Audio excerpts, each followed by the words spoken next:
Magandang umaga po sa inyong lahat.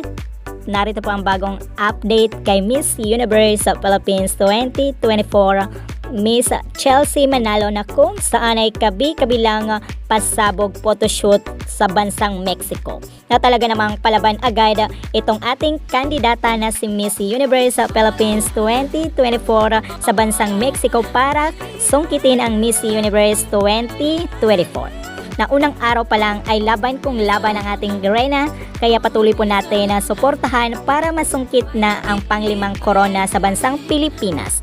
At alam po natin na ibibigay sa atin ang magandang laban ng ating pambato na si Miss Universe Philippines 2024, Miss Chelsea Manalo. Dahil kung pagdating sa kanyang communication skills ang pag-uusapan ay ang laki ng improvement nito dahil nangangain ng mikropono. At pagdating naman sa kanyang signature walk ay ibang-iba dahil ang laki ng improvement dahil buong stage ay nilalamon. Kaya patuloy po natin suportahan dahil alam po natin na si Miss Universe Philippines Chelsea Manalo ay bigay todo sa kanyang aurahan dahil nasa Mexico na ang ating pambato. At patuloy din po tayong nakatutok sa channel na ito para sa iba pang updates. Maraming salamat po.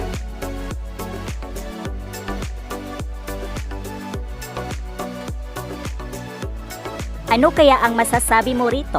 I-comment mo dyan sa comment box at huwag kalimutang mag-subscribe para always updated. Ako po ang inyong lingkod, Akiko Umali. Maraming salamat po.